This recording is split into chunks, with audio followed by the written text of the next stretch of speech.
ruang medis, ruang tertutup, Pak. Ruang tertutup yang tidak boleh ada orang masuk kecuali saya dengan pegawai saya. Sehingga saya marah di sana karena saya yakin tidak ada yang melihat. Ternyata ada yang merekam, ya sudah lah. Tapi sejak saat itu, alhamdulillah teman-teman pemerintah kota sudah berubah. Tanpa saya marah, dia berubah. Saya bilang, kita harus dewasa. Jadi jangan pernah saya marah terus baru berubah, tapi itu yang tidak boleh dilakukan. Karena itulah sekarang di kecamatan, kelurahan juga harus ada jamnya. Berapa menit pelayanan KTP, berapa menit itu ada. Jadi akan kelihatan mereka. Terus ada sambat warga. Lurah camat harus berani menerima warga yang sambat. Saya pun juga melakukan hal yang sama. Warga bisa datang. Dulu setiap Sabtu di balai kota. Sekarang saya lakukan setiap Jumat setelah Jumatan. Di kelurahan kecamatan, tapi saya melewat Zoom semuanya, jadi saya bisa lihat satu persatu. Saya bilang, kenapa saya tidak buka sambat warga selamanya?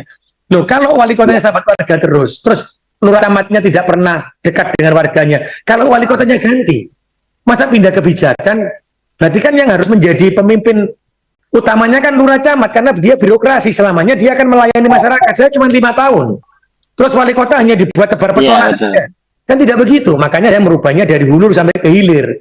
Bukan saya harus marah, pencitraan, atau semua tergantung saya, tidak. Saya sampaikan ke teman-teman Pemkot, karena kamu adalah pemimpin sejati sesungguhnya, sehingga harus dirubah karakter-karakter itu. Dan itu yang saya lakukan, sekarang pelayanan ke Balai RW. Saya juga melakukan pelayanan di Balai RW, Mas. Bagaimana mereka ngopi bareng, lurah camat turun sama RT-nya. Oh, ternyata ada orang miskin, berarti kita harus punya sepakat berapa lama orang miskin ini naik menjadi tidak miskin. Itu harus punya. Jadi kebiasaan Pak Wali pun juga diikutin sama camat dan lurah ya. Ya, Pak Wali. Sekarang saya bentuk karakter itu. Karena saya sampaikan kepada mereka bahwa mereka adalah pemimpin sejati. Karena saya hanya ditugaskan hanya 5 tahun, kalaupun itu terpilih lagi cuma 10 tahun. Bahkan sekarang tidak sampai 10 tahun karena ada pilkada serentak, akhirnya cuma 3,5 tahun yang periode pertama ini. Yang saya berarti apa? Berarti PNS inilah lurah, camat, dan pejabat struktural, kepala dinas, sekda, asisten itu adalah pemimpinnya. Jangan pernah birokrasi dijadikan komoditi politik, tapi mereka adalah pemimpin sejati untuk mensejahterakan warganya. Itu sumpah PNS itu, Mas. Ini keren. Kesehatan itu menjadi hal kebutuhan dasar bagi masyarakat. Betul. Bagaimana dengan kualitas pendidikan yang juga menjadi kebutuhan dasar bagi masyarakat di Kota Surabaya? Sejauh mana kualitas pendidikan di bawah kepemimpinan Pak Wali Kota Surabaya? Jadi hari ini saya tidak pernah membedakan antara negeri dan swasta untuk cara pendidikan. Sehingga apa? Guru-guru swasta kita naikkan, tingkatkan. Ada yang mengatakan, Pak, sekolah negeri dibangun lagi. Tidak. Membangun bangsa dan negara ini, itu tidak bisa pemerintah hadir sendiri. Karena itu adalah sekolah-sekolah swasta. Nah, bagaimana sekarang pemerintah itu dalam satu kelurahan, sekolah swasta dan negeri ini dijadikan satu, murid bisa masuk semuanya. Kalau ternyata jumlah murid yang akan masuk itu lebih besar daripada sekolah negeri swasta di wilayah itu, maka kita akan tambah lagi sekolah baru. Tapi kalau tidak, jangan pernah. Tapi kita tingkatkan kualitas pendidikannya. Itu yang pertama. Sehingga tidak ada lagi rasa anak, oh saya tidak pinter, saya tidak. Tapi semua harus merasakan pendidikan yang layak, pendidikan yang bagus. Yang kedua, di Surabaya tidak hanya pendidikan formal. Saya sudah merubah, jadi pendidikan itu berakhir sampai jam 12. Setelah itu mereka bisa menampilkan pendidikan-pendidikan yang mereka punya. Oh, ada yang seni, saya ajak seni. Ada yang gambar, lukis, saya masukkan lukis. Sehingga mereka punya karakter. Pendidikan tidak hanya pendidikan akademis, tapi mereka setiap orang itu punya kelebihan di pendidikannya masing-masing. Yang ketiga, Balai RW, itu kalau malam kita buat sinau bareng. Jadi guru-guru itu datang ke Balai RW. Apa? Kita ada yang dari perguruan tinggi, mengajar di Balai RW, ada yang kita berikan beasiswa mengajar di Balai RW. Karena apa? Saya mengajak semua perguruan tinggi dan stakeholder yang ada di Kota Surabaya untuk menggerakkan itu semua. Sehingga di Balai RW, itu ada pendidikan sinau bareng, yang dari mahasiswa-mahasiswa. Jadi daripada kita melakukan les, di sana bisa melakukan penambahan ilmu ya.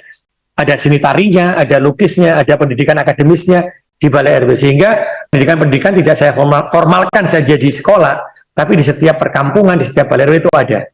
Dan yang kedua, tidak hanya pendidikan akademis, tapi setiap manusia punya kelebihan di bidang pendidikannya. Apakah itu seni, apakah itu budaya, apakah itu formal, akademis, itu yang kita kembangkan. Sehingga karakter-karakter anak bangsa ini di Surabaya adalah pendidikan karakter. Karena saya sedih kalau punya akademisi yang bagus, tapi karakternya bukan karakter yang hebat. Sehingga mereka akan tidak akan bisa menjadi pemimpin. Yang paling penting membangun karakter ya Pak Wali. Kenapa, Mas? Yang paling penting membangun karakter bangsa. Betul, Yang paling penting membangun karakter gitu Pak Wali ya. betul. Karena buat saya, ketika seseorang itu memiliki karakter, maka dia akan menjadi pemimpin-pemimpin yang Iya, halo, luar Pak Wali. biasa. Iya. Iya. Kemudian Pak Wali, kaitannya dengan masyarakat dalam tanda kutip tidak mampu untuk membiayai pendidikan dan lain sebagainya, langkah apa yang dilakukan oleh pemerintah Kota Surabaya? Jadi yang untuk SD dan SMP itu kita gratiskan semua. Tidak boleh ada yang menarik lagi. Kalau dia sudah menerima Bobda.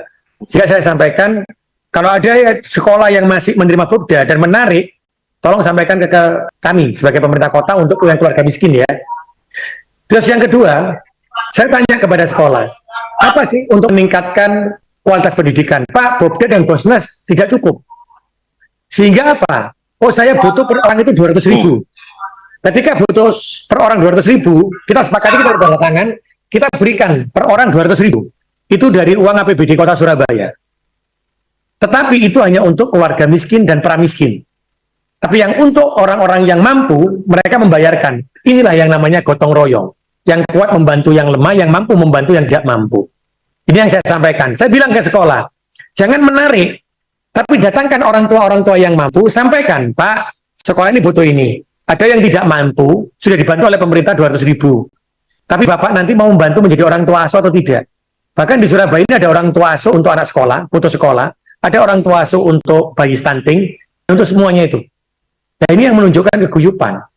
Jadi pemerintah tidak bisa berdiri sendiri dengan kekuatannya. Sekuat apapun APBD kita, kalau tidak bergerak bersama dengan masyarakat, dengan yang mampu dan tidak mampu tadi untuk menutup, membantu, maka jebol ini anggaran APBD tidak akan pernah mampu.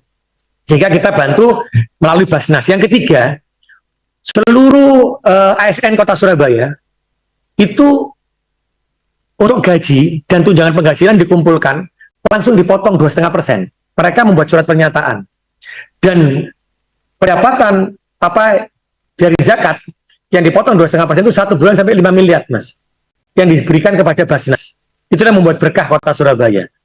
Dan dari Basnas inilah maka dibantukan tadi 200.000 per anak yang tidak mampu.